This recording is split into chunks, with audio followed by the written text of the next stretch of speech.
Meus irmãos amados, graça e paz. Que grande alegria para o meu coração poder voltar nesta casa, que, como falei no culto de Natal, é minha casa, rever amigos e irmãos, estarmos juntos adorando ao Senhor. Grande privilégio e grande responsabilidade também. E aqui vai a minha palavra de gratidão a nosso pastor, que está gozando de merecidas férias, mas pela confiança de me ceder o púlpito e poder pregar a palavra de Deus nessa noite. Sem delongas, meus irmãos, vamos à palavra de Deus, livro de Lamentações.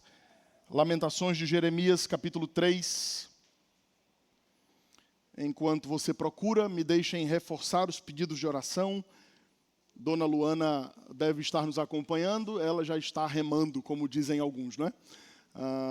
Tudo está marcado, eu conversava com os presbíteros antes de virmos para cá, tudo está marcado, a data de despejo das crianças é 15 de janeiro. Então, é data de despejo mesmo, porque pode vir antes, né? Então, por favor, orem por nós, orem por nós.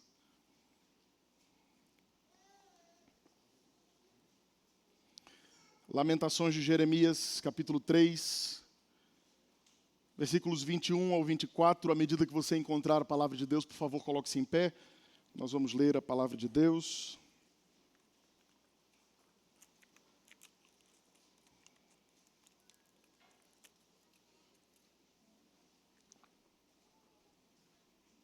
Lamentações de Jeremias, capítulo 3, versículos 21 a 24. Assim diz o Senhor: quero trazer à memória o que me pode dar esperança. As misericórdias do Senhor são a causa de não sermos consumidos, porque as suas misericórdias não têm fim, renovam-se cada manhã. Grande é a tua fidelidade. A minha porção é o Senhor, diz a minha alma, portanto, esperarei nele. A minha porção é o Senhor. Vamos dizer juntos o verso 24, todos juntos?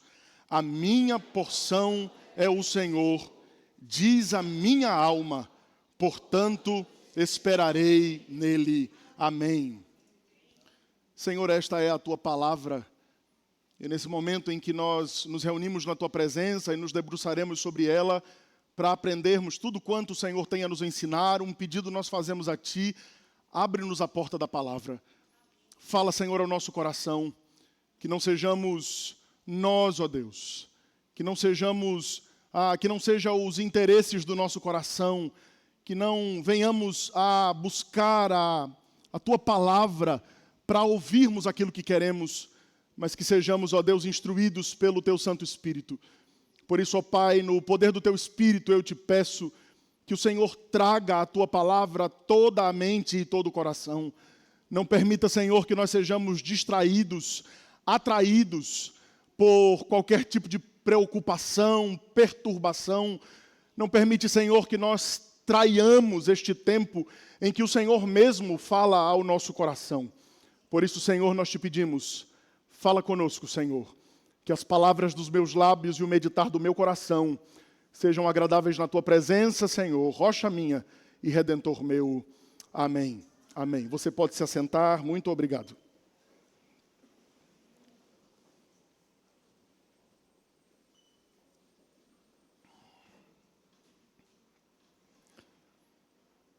O hino de número 108 do nosso inário, a maioria de nós conhecemos. Se paz a mais doce, se dor a mais forte, se dor a mais forte sofrer, ou seja o que for,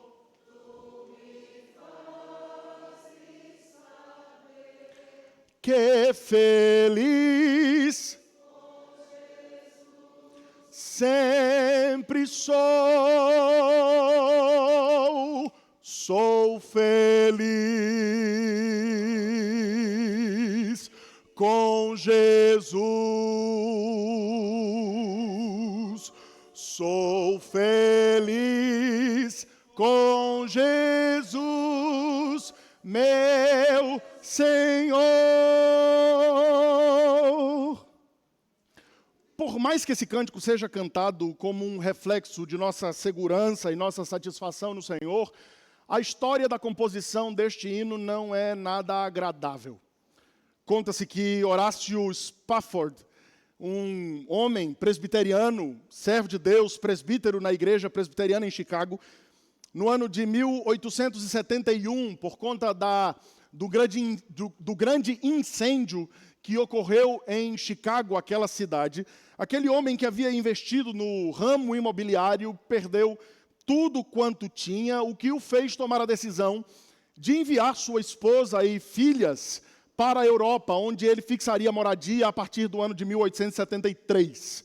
O que acontece é que ele envia sua esposa e filhas à frente, e no meio da travessia do Atlântico, o navio em que sua família estava colide com outro barco, com outro navio, e vai a colapso. Ele afunda, naufraga. Sua esposa, então, a única sobrevivente, ao chegar à Europa, lhe manda um telegrama com 2 palavras apenas, 2 palavras devastadoras: salva sozinha.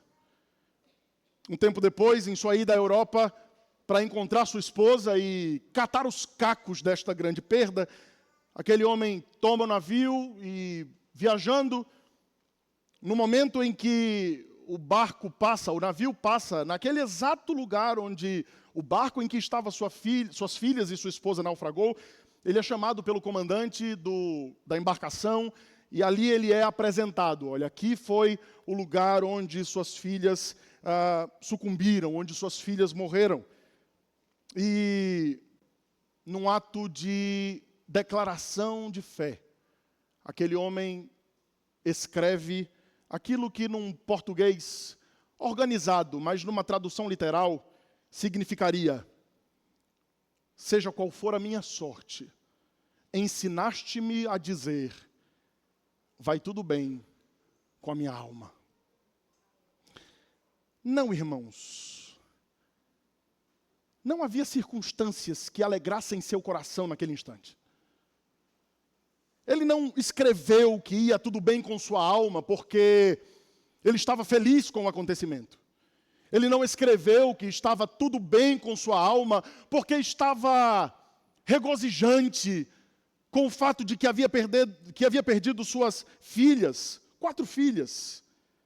Não, ele escreve porque mesmo em meio àquele caos, ele buscou lembrar quem Deus é, lembrar aquilo que Deus já fez. A experiência do irmão Spafford, um presbiteriano, não é uma experiência isolada, num cenário de dor e da necessidade. O texto que nós temos diante de nós nos faz lembrar também. Lembrar algo que é essencial à nossa fé. A porção do texto que nós temos diante de nós é um dos textos mais conhecidos da Escritura. Certamente você já viu ou ouviu alguém falar sobre as misericórdias do Senhor, que são a causa de não sermos consumidos, ou mesmo o versículo 21, de modo isolado: quero trazer à memória aquilo que me dá esperança. Mas esse texto reflete o comportamento do profeta Jeremias, o profeta chorão, no pior cenário histórico de Judá. Jeremias, profeta de Deus, escreve este livro, o livro de Lamentações, quando no ano de 586 a.C., a Babilônia havia sitiado Jerusalém e tomado de conta de tudo. O cenário então era o seguinte: a cidade estava devastada, destruída, o templo no chão, o culto interrompido, a cidade virou cinzas, o povo da aliança havia sido levado cativo para a Babilônia, e o mais desconcertante de toda esta história é que Jeremias em momento algum tenta aliviar o sofrimento. Jeremias em momento algum tenta aliviar o relato. Se você ler o texto de Lamentações, é difícil fazer a leitura desse texto sem chorar. É difícil fazer a leitura deste livro sem que você imagine as cenas catastróficas de uma cidade devastada, em que as mães estão devorando seus próprios filhos porque não tem comida. Jeremias não tenta diminuir a dor. Jeremias não tenta minimizar o sofrimento. Antes, ele diz com todas as letras que o que estava acontecendo a Jerusalém era o justo juízo de Deus. No capítulo 3, por exemplo, o relato do caos ganha uma voz pessoal. As palavras do profeta Jeremias se confundem com as palavras de Israel. Me parece que o lamento é um só, como se fosse um discurso escrito e todo o povo em uníssono estava dizendo. Escuridão, o peso, o silêncio de Deus, a sensação de cerco, de esgotamento. Aquilo que leva, por exemplo, o profeta a escrever o verso 18, uma das frases mais difíceis de se ler. Não tenho mais forças. A minha esperança acabou. Não, irmãos, esta não é uma frase falada por um neófito. Não, esta não é uma frase falada por aqueles que nós chamamos até de modo jocoso, um crente Raimundo, um pé na igreja, pé no mundo. Essa não é uma frase dita por alguém que não tem firmeza na fé. Não. Não é um crente raso testemunhando que suas forças se esvaíram, suas forças se esgotaram. É o profeta de Deus. Alguém que no livro que ele escreve e leva seu próprio nome, diz que sabe que foi chamado desde o ventre. Alguém que cresceu na casa de Deus, cresceu conhecendo a palavra de Deus, cresceu nos caminhos do Senhor. Os átrios do nosso Deus eram a morada deste homem que foi levantado por Deus para ser profeta em Israel. Mas Jeremias, com o coração dilacerado, escreve dizendo que a sua esperança havia se acabado.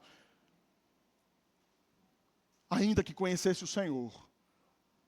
Porque tudo o que lhe acontece é que o seu coração está esmagado pela realidade que ele enxerga. É nesse ponto que, pelo que me parece, na leitura do texto, Jeremias desperta. É nesse ponto, num relato em que este homem está expressando a devassidão que aconteceu, a devastação, melhor dizendo, o que aconteceu, o caos que se estabeleceu. Me parece que ele acorda. E no verso 21, ele toma fôlego do seu desespero e escreve uma declaração de fé, ainda que o cenário fosse o mesmo. Nada mudou ao redor. As cenas são as mesmas, a catástrofe é a mesma. Mas ele diz: quero trazer à memória o que me pode dar esperança. Jerusalém continua em ruínas, a dor continua no peito, os babilônios continuam escarnecendo do povo de Deus, e agora no fôlego que ele retoma em saber quem Deus é e o que Deus fez, ele diz: quero trazer à memória o que me pode dar esperança. Não, meus irmãos, isso não é um mantra, não. Não é um desabafo emocional, não é um mero pensamento otimista de forma alguma. Esta é uma declaração pública de fé. Uma declaração pública da verdadeira fé. Uma declaração pública daquela fé que se prova diante das adversidades da vida. O registro do profeta, de modo nenhum, nos ensina como evitar o sofrimento. O que o profeta registra e que o Espírito de Deus aplica ao nosso coração é como que uma memória governada pela palavra de Deus sustenta a nossa esperança quando tudo parece ruir. Por isso, com base no texto que nós temos diante de nós essa noite, eu gostaria de convidá-lo a meditarmos juntos na memória que sustenta a esperança. A memória que sustenta a esperança. E a pergunta diante de todo esse cenário é: o que eu preciso me lembrar para que a esperança não se perca? Do que eu preciso me lembrar para que a esperança não se perca? O verso 22 nos dá a primeira resposta. Em primeiro lugar, eu preciso me lembrar da misericórdia infindável. Eu preciso me lembrar da misericórdia infindável. O texto é direto. O texto é duro. E Jeremias está falando ao povo de Deus, não negando a dor, não dizendo que o sofrimento foi pequeno, nem dessignificando o juízo de Deus. Ele não está dizendo que o juízo de Deus foi meramente simbólico. Pelo contrário, ele está afirmando que o povo de Deus não foi destruído. Que, muito embora o povo merecesse o reto castigo e a reta justiça de Deus, aquele povo foi poupado, foi preservado. É por isso que o verso 22, quando ele traz à sua memória aquilo que lhe pode dar esperança, no verso 22 ele começa dizendo: as misericórdias do Senhor são a causa de não sermos consumidos. Eu e você precisamos lembrar que o Deus Santo não tolera a oposição à sua vontade. O Deus Santo não tolera um jeitinho à sua verdade. E é justamente por esta falta de tolerância que o Deus Santo, Santo, Santo, exerce na demonstração da manutenção de sua própria santidade, naquilo que ele requer do seu povo, que ele levanta ao longo de toda a história, homens de Deus, profetas do Senhor, que chamam o povo ao arrependimento e adverte a esse povo que o juízo de Deus virá contra a desobediência, que o juízo de Deus virá contra os desobedientes. Os profetas de Deus, então, estão apenas alertando aquilo que o próprio Senhor alerta na boca de Moisés em Deuteronômio 28. Deuteronômio 28, o grande texto assumido como sendo o texto das bênçãos. Mas as pessoas esquecem que no decorrer do texto, Moisés está cheio do Espírito, escrevendo por inspiração do Senhor, dizendo: se vocês ouvirem a minha voz e não guardarem as minhas palavras, estas maldições virão sobre vocês. E uma das maldições de quebrar a aliança do Senhor é o povo ser desolado pelos seus inimigos.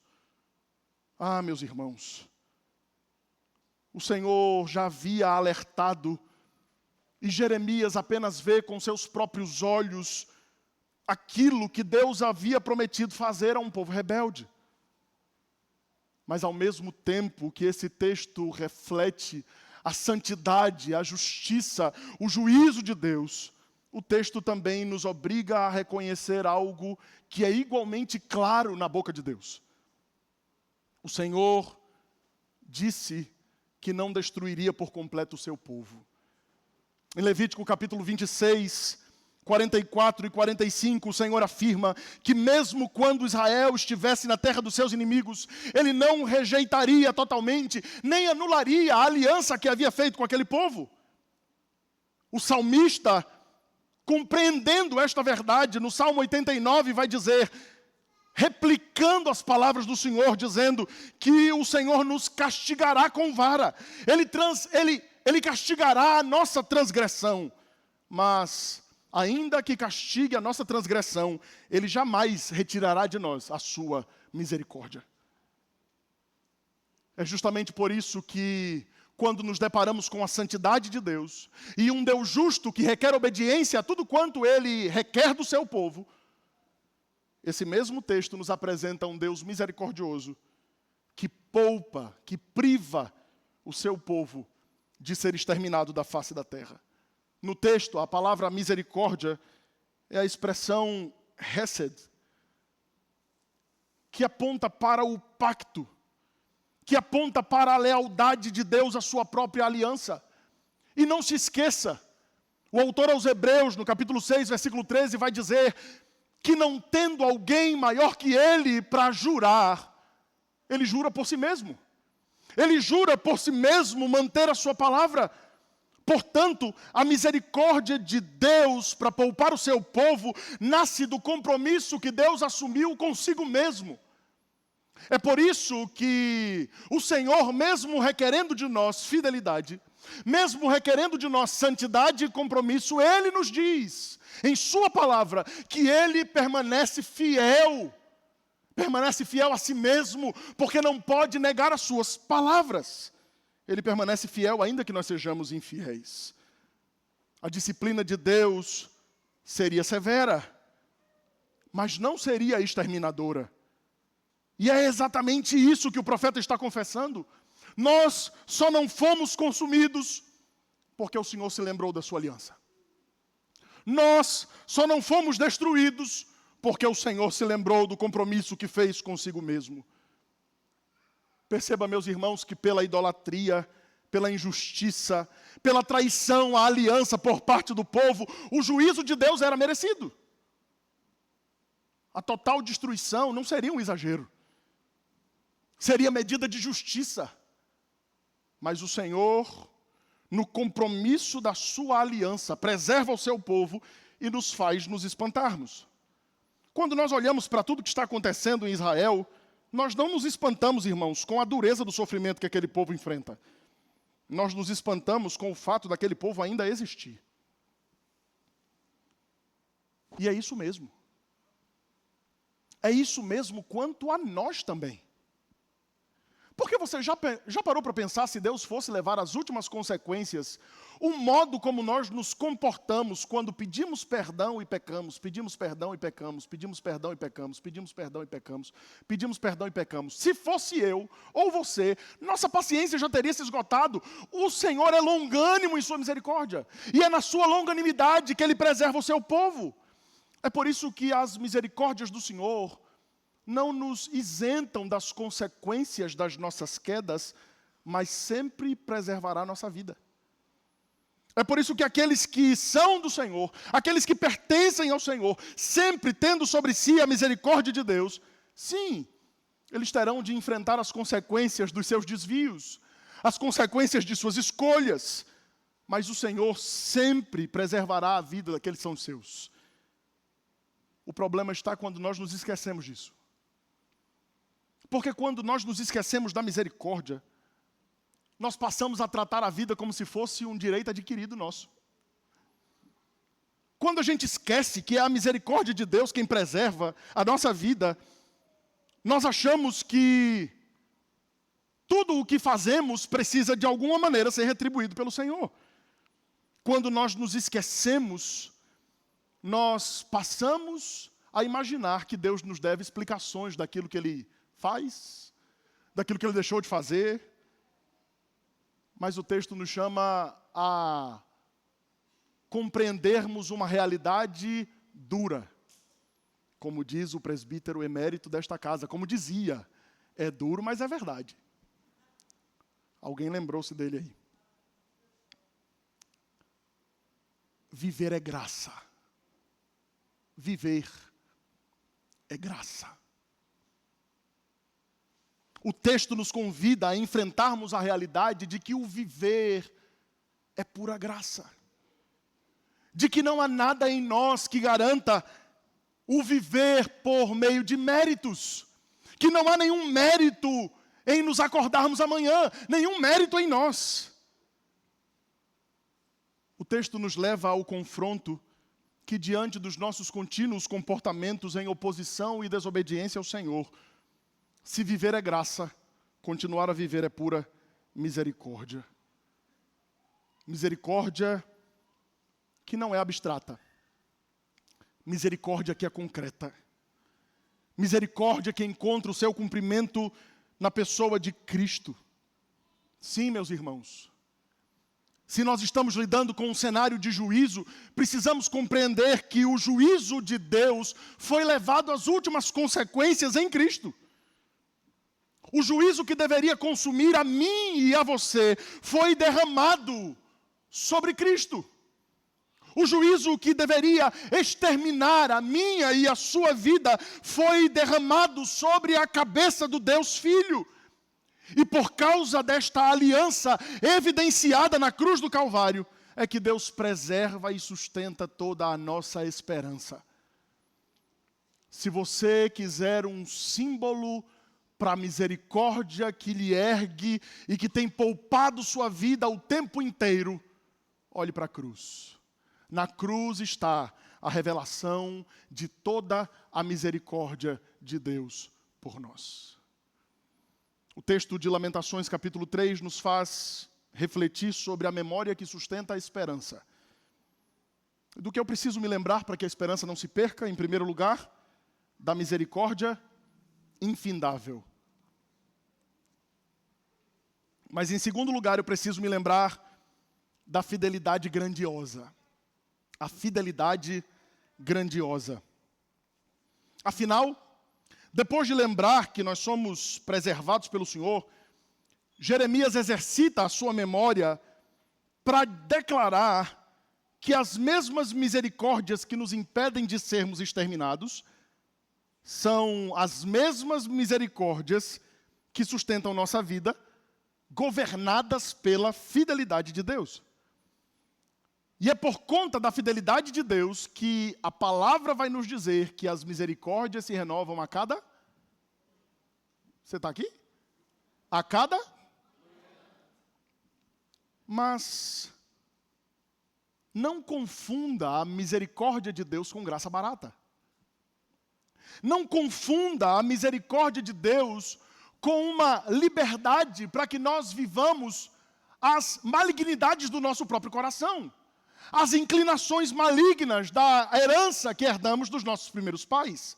Afinal, a misericórdia que recai sobre a nossa vida e que o texto diz que se renova a cada manhã tem um custo. E o custo está expresso na palavra de Deus. No livro do Êxodo, capítulo 29, versículos 38 a 42, o Senhor estabelece que todas as manhãs um holocausto precisava ser entregue. Todas as manhãs um cordeiro perfeito precisava ser imolado. Todas as manhãs um sacrifício precisava ser oferecido. Não, o sangue não era derramado de ano em ano, de mês em mês. O sangue era derramado toda manhã. E o povo de Deus, então, não era sustentado porque merecia mais um dia. O povo de Deus não recebia o crédito no que diz respeito à prática da sua própria religiosidade como sendo compensação dos seus pecados. Não! O povo de Deus vivia sendo sustentado pela graça, sendo sustentado pela misericórdia, sendo sustentado pela fidelidade, porque nada mais, nada menos, o Senhor Deus sempre aceitava um substituto no lugar do povo, todo dia, todo dia, todo dia, todo dia. Todo dia, ao amanhecer, o sacerdote precisava imolar o animal.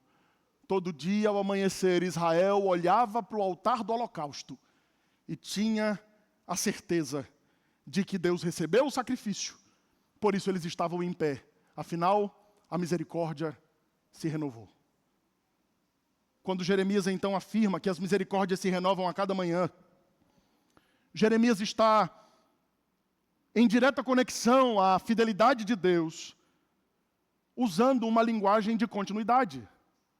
As misericórdias se renovam a cada manhã, a cada manhã, a cada manhã, a cada manhã, a cada manhã. E, consequentemente, estas misericórdias renovadas vão apontar para quem Deus é, no sentido de justificar aquilo que faz com que as suas misericórdias se renovem. A fidelidade de Deus. É por isso que quando o texto vai abrir abrir a porção que trata sobre a misericórdia, ele termina com uma expressão magnífica do profeta dizendo: grande é a tua fidelidade. Grande é a fidelidade de Deus. Você já parou para pensar que a frase Deus é fiel está na boca da maioria dos crentes do Brasil? Já viu essa frase no para-brisa de algum carro? Para-choque de caminhão? No ônibus? Os crentes pichando o ônibus, Deus é fiel lá no banco? Tem um bocado. Deus é fiel na boca dos brasileiros virou muito mais um jargão do que a compreensão absoluta daquilo que esta expressão trata. Dizer que Deus é fiel se tornou sinônimo de Deus é fiel porque recebi uma bênção. Deus é fiel, eu fui surpreendido.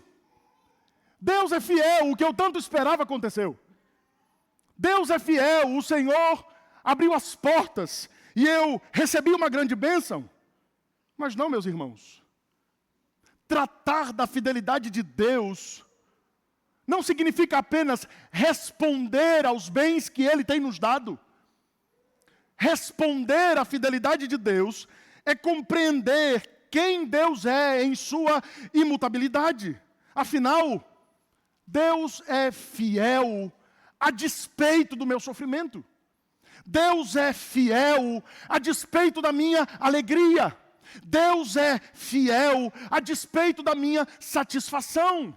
Deus é fiel a despeito da minha saúde ir bem ou ir mal. Deus é fiel, ainda que eu tenha dinheiro ou não tenha dinheiro. Deus é fiel, mesmo que o caos seja resolvido ou tudo esteja em paz. Deus é fiel, não por conta das adversidades ou das bonanças. Deus é fiel, não por conta das circunstâncias que estão ao redor. Deus é fiel, porque Deus é Deus desde o princípio. Ele é imutável em seu ser, e a fidelidade de Deus não é um resultado das coisas que estão ao redor. A fidelidade de Deus é um resultado dele próprio, tendo em vista que a fidelidade é um dos atributos eternos de Deus. Deus é fiel, porque Ele é fiel, sempre foi fiel, sempre permanecerá fiel, porque Ele é o mesmo ontem, é o mesmo hoje e o será eternamente.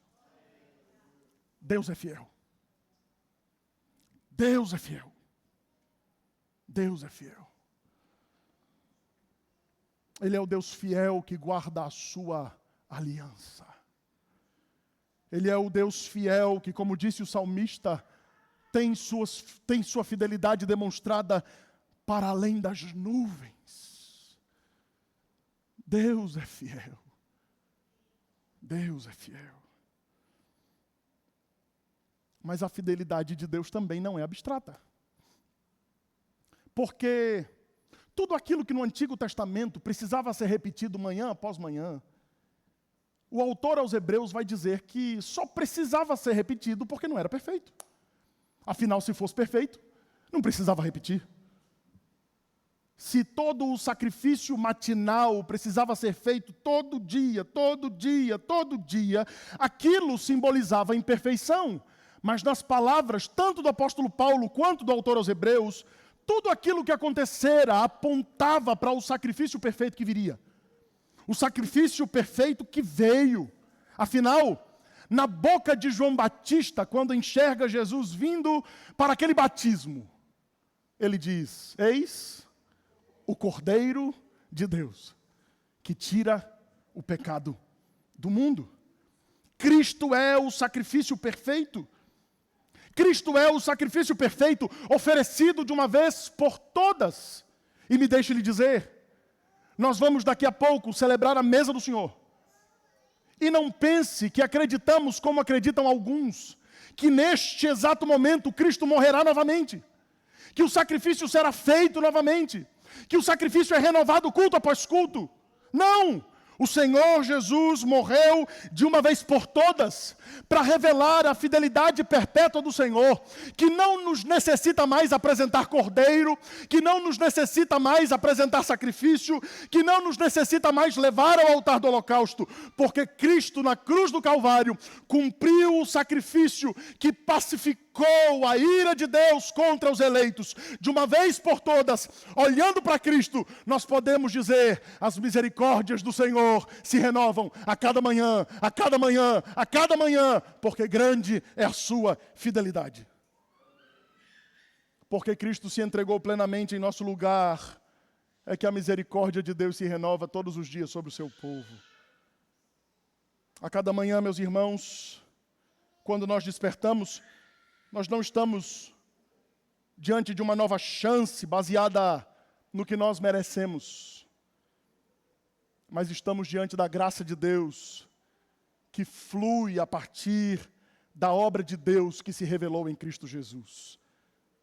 É por isso que aqueles que se rendem ao Senhor Jesus podem desfrutar da esperança que não se acaba, da esperança que manifesta a certeza de que se Deus preservou o seu povo, e se Deus demonstrou essa fidelidade na cruz do Calvário ontem, esse mesmo Deus nos faz viver os efeitos da fidelidade dele ainda hoje.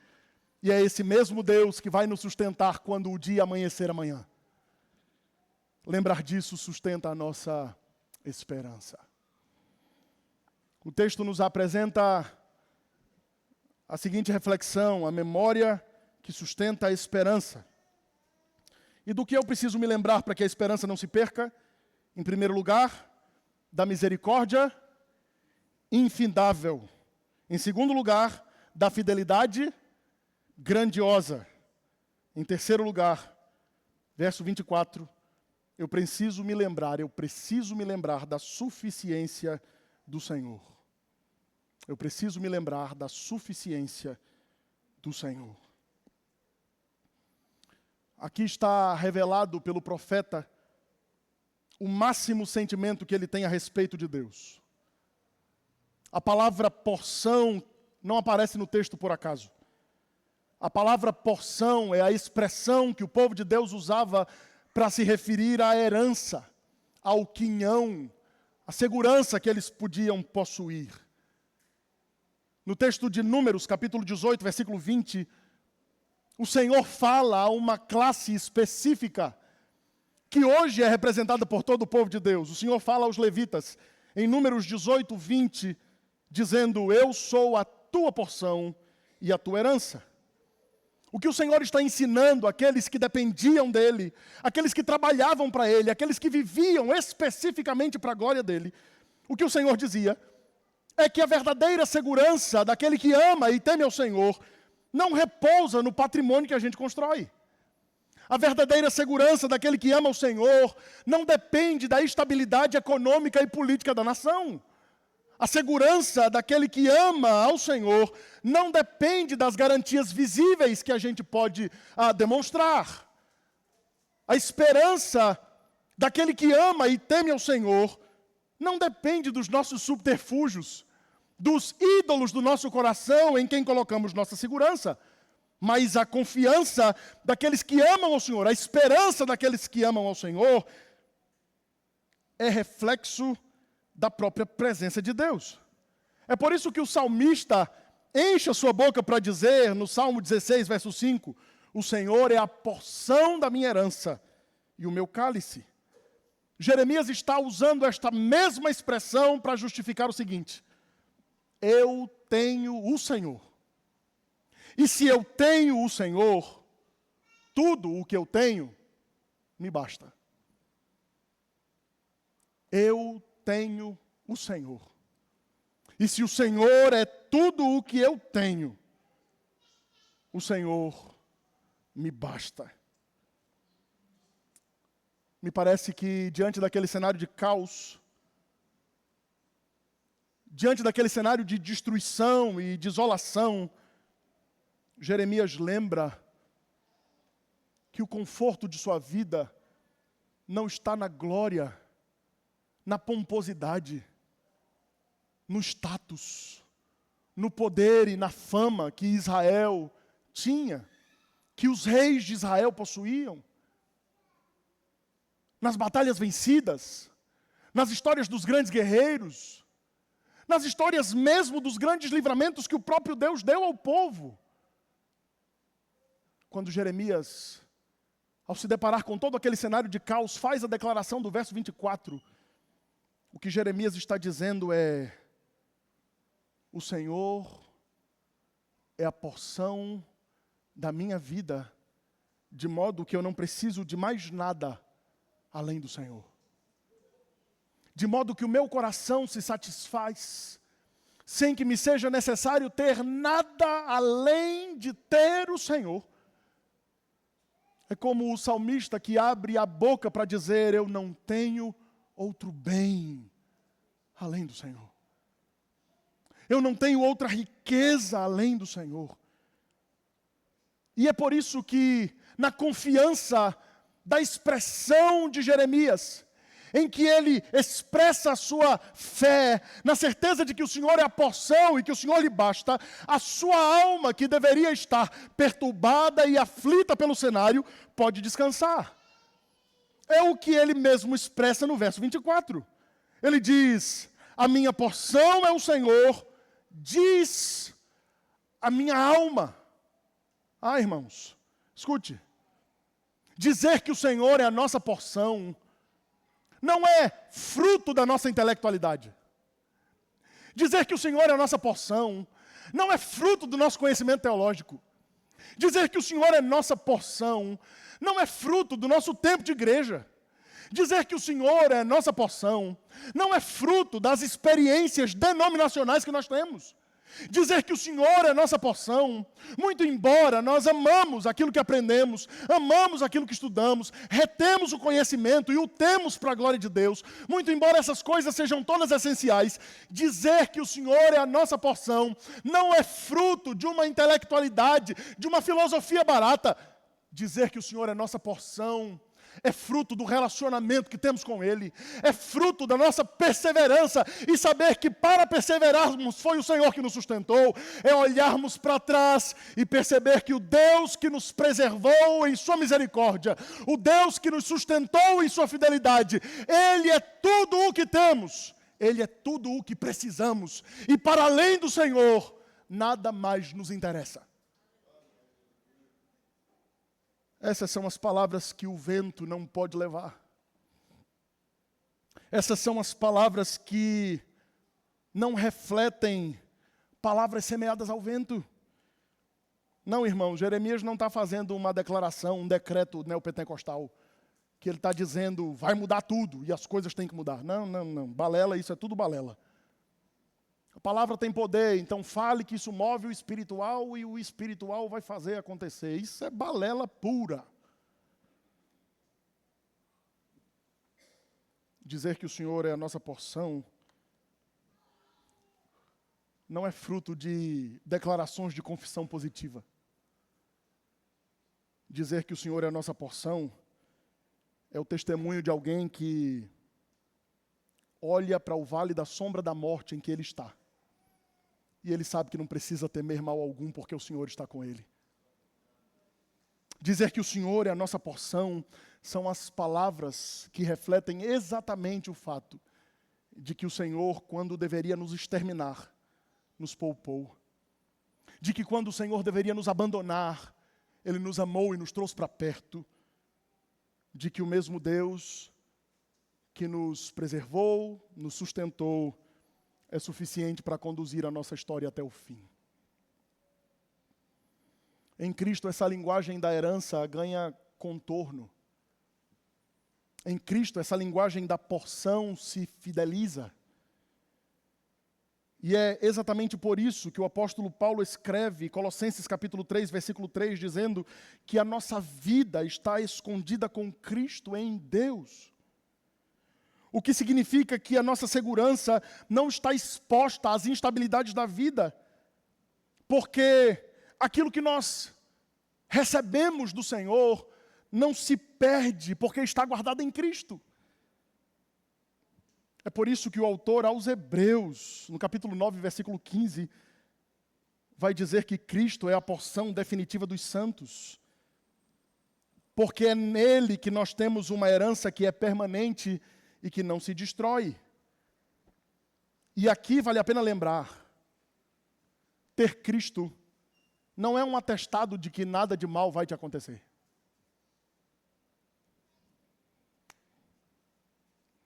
Nananina não. Ter Cristo não significa que você não vai perder nada. Pelo contrário, me parece que é o exato oposto. Ter Cristo, por vezes, significa perder muito, quiçá perder tudo. Digam os crentes do primeiro século. Digam os crentes que tinham de abandonar sua casa, sua família, seu trabalho, seus negócios, por conta da perseguição do Império Romano. Digam aqueles que amam ao Senhor tanto que são capazes de entregar sua própria vida. Afinal, foi isto mesmo que os crentes do primeiro século nos ensinaram. Quantos deles, irmãos, para além de perder tudo aquilo que o materialismo acha que é grande coisa, eles perderam a própria vida ao fio da espada. E talvez fosse a melhor forma. Porque se não era a espada, eles eram comidos pelas feras. no Coliseu Romano para alegrar os perseguidores. E se isso não bastasse, eles eram colocados como tochas humanas para iluminar a cidade. É por isso que o apóstolo Paulo escreve na carta aos Filipenses, a carta da alegria. Que contradição, não? Na carta da alegria, os crentes morrendo, apedrejados, torturados, queimados.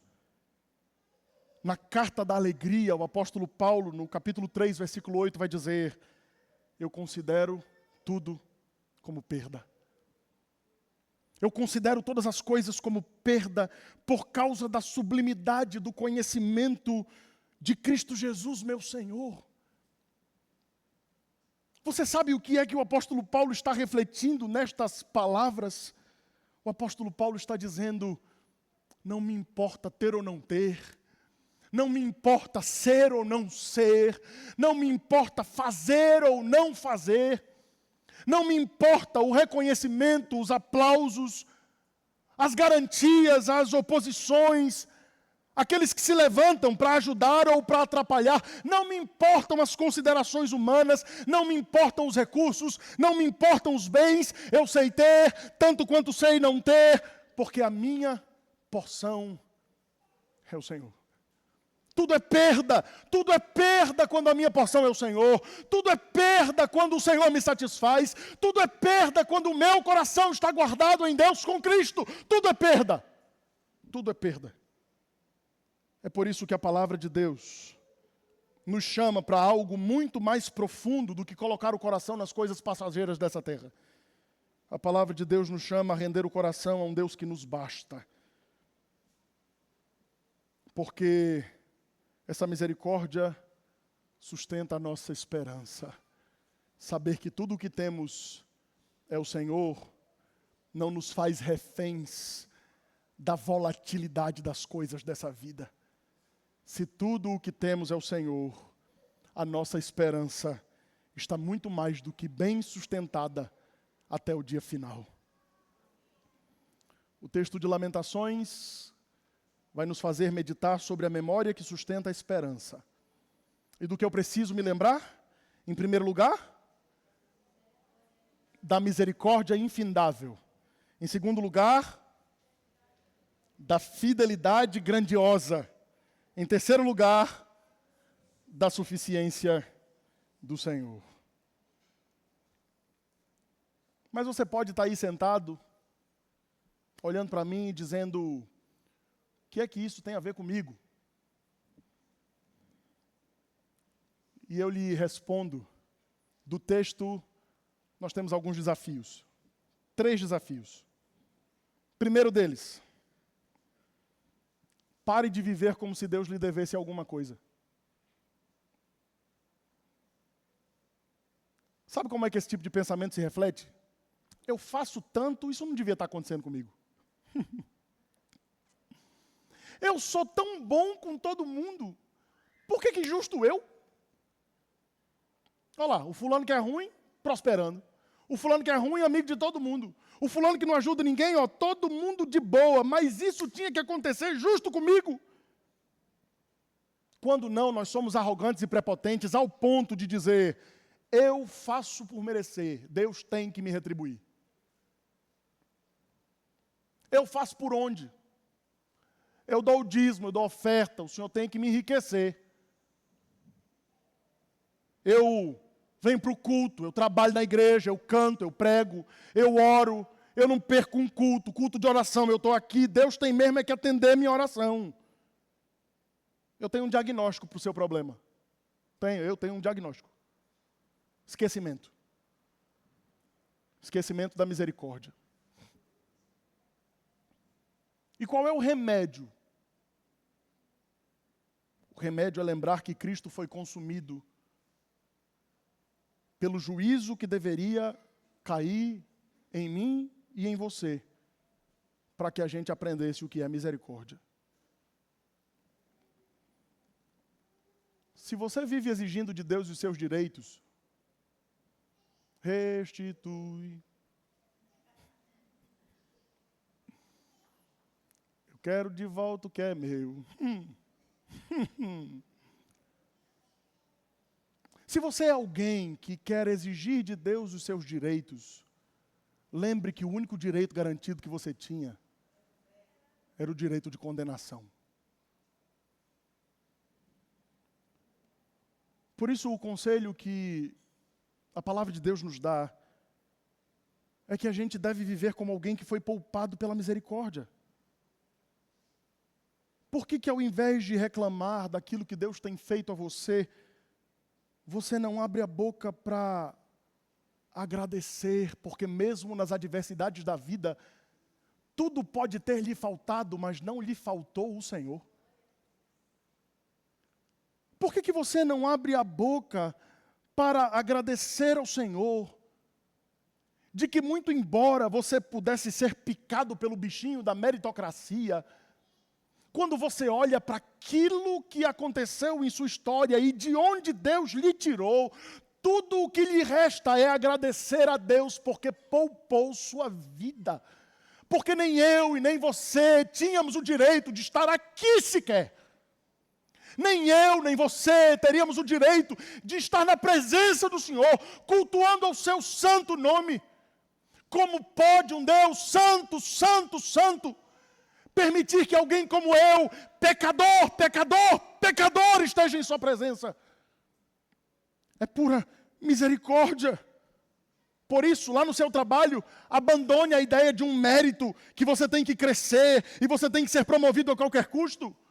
Mas trabalhe sabendo que tudo é graça de Deus.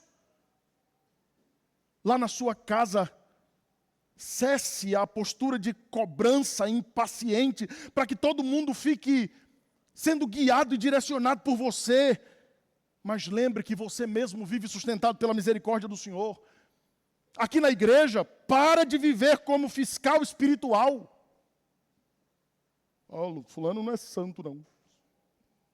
Fulano, eu sou mais santo que o fulano. Lembre que é justamente essa oposição que o Senhor Jesus faz ao fariseu.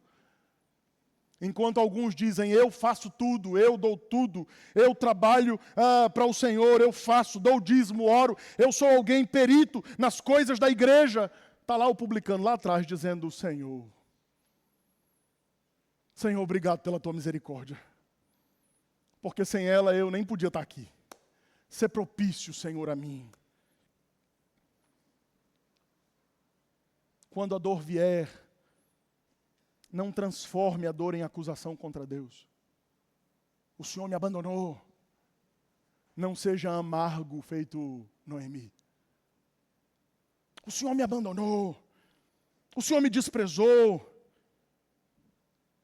Mas reflita. Eu merecia ser destruído. E fui poupado. Bendito seja o nome do Senhor. Segundo conselho. Segundo desafio. Rompa com a ilusão de que tudo depende de você. Se não sou eu nessa casa, se não sou eu nessa igreja, se não sou eu nesse trabalho, isso reflete gente que vive tenso com o amanhã. Gente que quer minuciosamente controlar cada detalhe da vida e se desespera porque sabe que não tem o controle. Sabe que não pode governar. Sabe que não pode guiar. Sabe que não pode decidir. Sabe que não pode decretar nada para Deus fazer. Gente que precisa, de algum modo, ficar em pânico, desesperado, sobre as coisas do futuro. Pais superprotetores que querem a todo custo blindar os filhos de frustração na vida. Pessoas que vivem se comparando com quem canta, se comparando com quem prega, se comparando com quem faz, se comparando com quem tem. Gente que fica com medo do futuro passar pelas mãos e ele não perceber. Gente boa. Tem um diagnóstico para isso aí. Sabe qual é o diagnóstico? Esquecimento. Esquecimento da fidelidade de Deus. Quem vive assim, vive porque esquece que o Senhor é o único que é capaz de prover a segurança que a gente precisa. Lembre-se que Cristo descansou na fidelidade do Pai que o levou até a cruz. E foi ali que essa fidelidade se revelou de forma definitiva. Quando a gente abandona a ansiedade, fruto daquela tentativa frustrada de controlar tudo, a gente só abandona a ansiedade porque confia no caráter imutável de Deus. Quando a gente faz isso, a gente glorifica a Cristo, porque compreende que a fidelidade do Senhor foi revelada na cruz.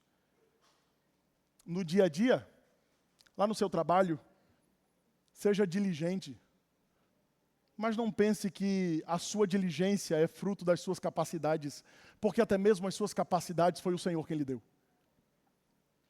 Lá na sua escola, na faculdade, lembre que quem te sustenta lá é o Senhor, pela fidelidade dEle. Por isso, honre o Senhor em tudo quanto você faz. Honre ao Senhor no seu trabalho, honre ao Senhor na sua escola, honre ao Senhor na sua casa. Discipline a sua mente a lembrar que Deus é fiel. Discipline a sua mente para lembrar que Deus, sendo fiel, é imutável. E sendo Ele imutável, Ele te sustentou o tempo todo. Você acha que Ele vai deixar de te sustentar hoje? Descanse no cuidado e na providência de Deus que sustenta você. Terceiro desafio, eu prometo que acabo. Rompa com uma fé utilitarista que usa Deus como meio para obter o que quer. Afinal, eu não sei se você veio aqui hoje para cumprir tabela religiosa. Primeiro domingo do ano eu tenho que ir para a igreja, porque se eu não for para a igreja, Deus vai amaldiçoar meu ano todo. Eu não sei se você é alguém que vai tomar os elementos daqui a pouco de forma mística, supersticiosa. Eu não sei se você é daqueles que vem à presença de Deus apenas para pedir. Afinal, nessa nossa vida frenética, que tudo se resume a trabalho, sucesso, trabalho, sucesso, trabalho, sucesso, dinheiro, sucesso, dinheiro, sucesso, dinheiro, trabalho, sucesso, dinheiro, trabalho, sucesso, dinheiro, trabalho, sucesso, dinheiro, trabalho, sucesso. E o Senhor quer nos trazer para perto dEle, Ele freia a gente de alguma forma. E quando o Senhor freia a gente de alguma forma, a gente aparece na presença dEle. Deus, eu preciso do Senhor. Me cura, Jesus. Me cura, porque quando o Senhor me curar, eu volto a pensar em dinheiro, trabalho, sucesso, dinheiro, trabalho, sucesso, dinheiro, trabalho, sucesso, dinheiro, trabalho, sucesso. É o que justifica a gente que só aparece na presença de Deus quando está na dificuldade. E quando a bonança chega, porque o Senhor abre portas, o Senhor é gracioso, generoso, a pessoa, vai embora.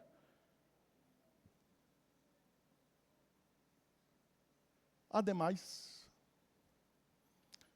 me deixe lhe fazer uma pergunta que por favor, não me responda. Mas se o Senhor resolver tratar sua vida como fez com Jó,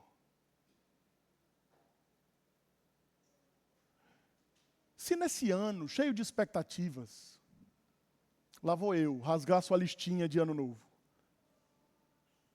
Se nesse ano, cheio de expectativas e floreios, em que você almeja perder quilos, um emprego novo, um aumento salarial, em que você pensa em ter mais filhos, aleluia, em que você pensa que todas as coisas extraordinárias vão acontecer, hoje é só dia 4, você ainda está nessa neura.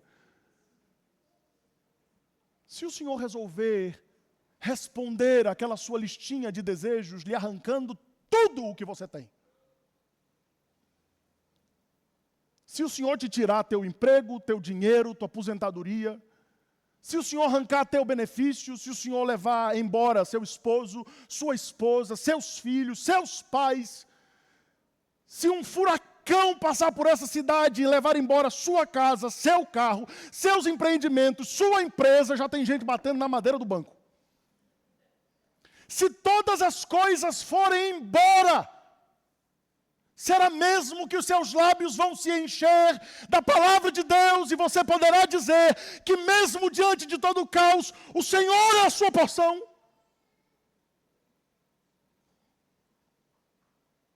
Se o Senhor arrancar seu status, se o Senhor arrancar seu conhecimento, se o Senhor arrancar sua saúde, se o Senhor arrancar tudo o que você tem, você será daqueles que vai continuar dizendo: o Senhor é a minha porção. O Senhor é a minha porção. O Senhor é tudo que eu tenho. O Senhor é tudo que eu tenho. E se o Senhor é tudo que eu tenho, eu não preciso de mais nada. O Senhor é o meu pastor, de nada terei falta. Não porque tenho de sobra, mas porque tudo o que eu tenho é o que me é necessário. Eu tenho o Senhor. Se eu tenho o Senhor, eu não preciso de mais nada. Será que você vai responder assim se o Senhor resolver tratar a sua vida como tratou Jó? Mas eu sei. Talvez você seja alguém que mede sua paz pelo dinheiro que está na conta. Talvez você seja alguém que vive dependendo da aprovação alheia, dos tapinhas nas costas, de alguém que diz: vai tudo bem, ó, parabéns, deu certo. Ou num jeito muito presbiteriano de elogiar: você foi muito feliz. Quem sabe você foi alguém que perdeu o prazer em Deus porque Deus não respondeu sua oração do jeito que você queria, no tempo que você queria, na hora que você queria. Ou quem sabe você é de fato alguém que só busca a Deus para obter vantagens. Eu tenho um diagnóstico para esse problema aí. Alguém me ajuda? Qual é o diagnóstico? Esquecimento. Esquecimento da suficiência do Senhor.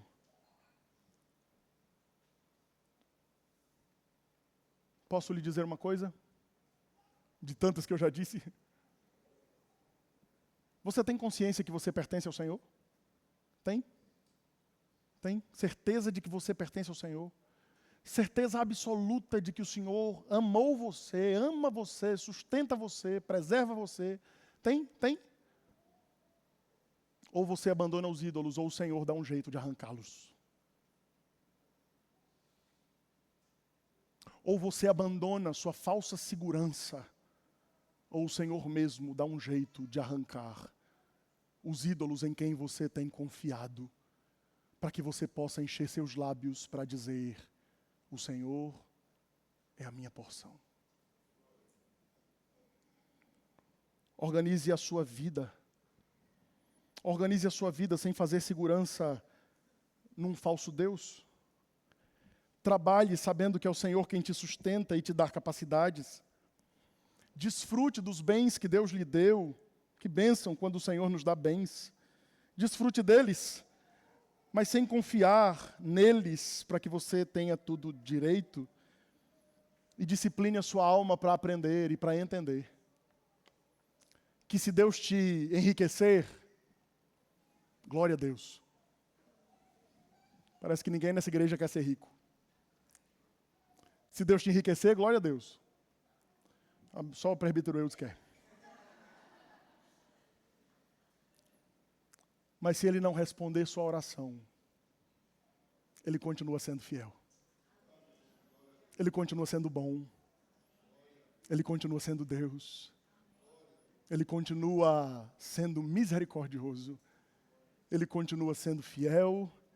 E Ele continua sendo suficiente para você. Ou seja, o que for, tu me fazes saber que feliz com Jesus sempre sou. As palavras do irmão Spafford não estão relacionadas com as circunstâncias. As circunstâncias eram terríveis. As circunstâncias eram as piores. A segurança de Spafford era a certeza da misericórdia de Deus, que nos priva de dar o que merecemos. A certeza da fidelidade de Deus, que pela graça nos concede aquilo que não merecemos. E a certeza de que tudo quanto temos não porque somos bons ou merecemos. Temos porque o Senhor é bondoso e Ele sustenta o seu povo. Amém. Amém. Meus irmãos, nesse instante nós vamos cantar um hino ao